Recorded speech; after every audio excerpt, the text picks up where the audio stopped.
My fellow citizens, at this hour, American and coalition forces are in the early stages of military operations to disarm Iraq, to free its people, and to defend the world from grave danger. I remember the day very well. It was Thursday and it was 5 o'clock in the morning when my brother woke me up and he was like, "Get up, the war's starting." And I was like, what? So I went outside and like outside my room, and then I heard the bombings and the shootings and stuff. And I was so scared, and I was, I don't know, just ridiculously scared.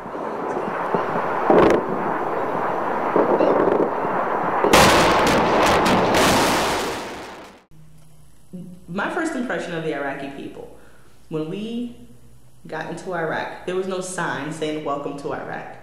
We cut a fence in a hole, peeled the fence back, drove into the country. That's how we got into Iraq. And those 20 days we didn't have water, we didn't have food. We did not know what was going on, but all we hear is the bombings and the shootings and nothing else. And no newspapers, nothing. And then after that, after the fall of Baghdad, we realized that there was in a school next to us, there was an actual camp of soldiers. So they had a generator, and we took that generator. The neighbors decided to bring it, and we used it for electricity. And we turned on the TV, but of course there's nothing on TV.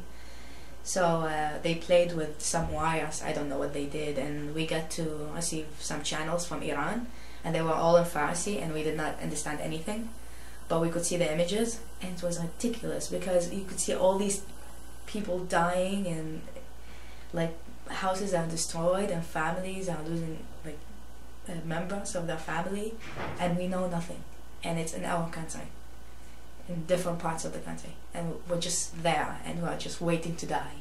We were driving and we see all these people on the roads, and they were waving at us and cheering and like, you know, America. Some, I don't even know where they got them from, but some even had little American flags.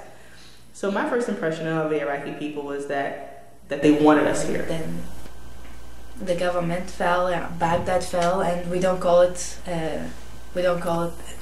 democracy came or liberating Iraq. We call it the fall of Baghdad. And school did not go for a few months, and it was crazy because I lived in a neighborhood where like there was many families, and in that 20 days there were only 5. And the war was 20 days. 7 days after the war started, my neighbor was killed. September 11th is the day we knew we were going to go to war. We just didn't know when, we didn't know with who, but we knew we were going to go.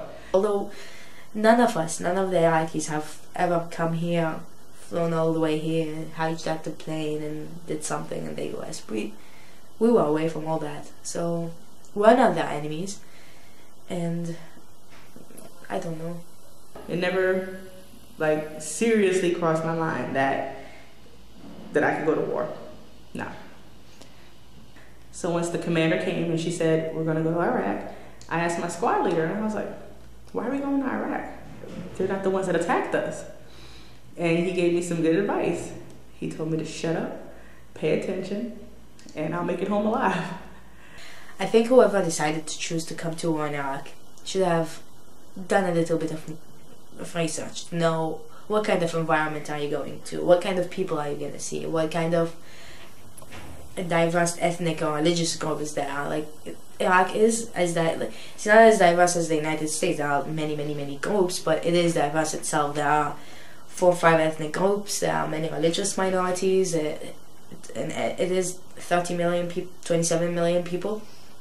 So it is a big country, and I think that the soldiers should know what they are doing, know their enemies. Enemy is a big word, and I don't know. I'm not really sure who's my enemy. The Iraqi people were not our enemy. The people setting bombs on the highways and the people launching RPGs, those were our enemy. Anyone who was actively seeking to kill us, those were our enemy. A mother and her daughter walking down the street, no, that's not our enemy, or a father and a son, or whoever. I know that the money that goes to the army, that these are my enemies. I know that the United States is spending over $2 billion dollars for military, but they are spending like 17 billion for research for global warming, and like 200 billion versus 17, it's a big number. And I know that the organizations like UN High Commission of Refugees, for example, at some point did something for they started a project with 60 million to like help internally displaced people in Iraq. 60 million versus 200 billion from the military. That's a lot of money that's going. You know, again, I think nobody's blameless in this situation. Yeah. But when you hear of the atrocities of the American soldiers, there's a lot of anger, and I feel it too. You know, if I hear, like when we're out there, we would hear like all kinds of crazy stuff.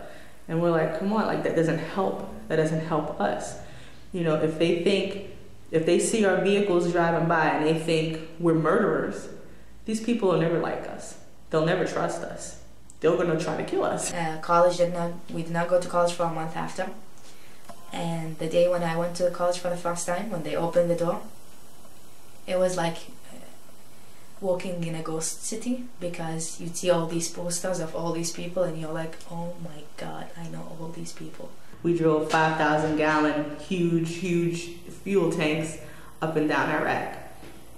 And now that I look back, really wasn't the safest job to have out there, because you know, you have one IED, one RPG, game over. That's it, because you're driving a bomb. The people you liberate will witness the honorable and decent spirit of the American military. While in Iraq, did I think, wow, we really are making these people's lives worse? No, I never thought that. My thought was, don't get blown up.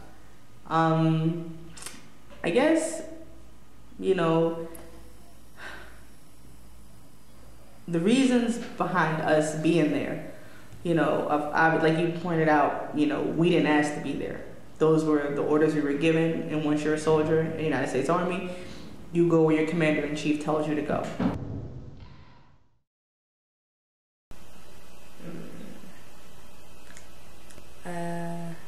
I cried so many times.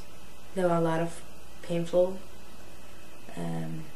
until this moment, and I think the most painful one hasn't yet come, but I think of it every single day, and I fear that moment, and I wish I could die before I know that thing.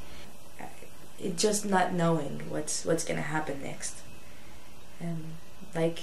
We've seen so many bad things, but I think losing a close member to your family is hard, and with the ongoing violence in Iraq and the lack of the necessities of life, like medicine, like water, like electricity, like just the basics. When I was in Iraq, I was expecting to die at any point, but now I'm expecting to hear a phone ring that says somebody died. That scares me to death.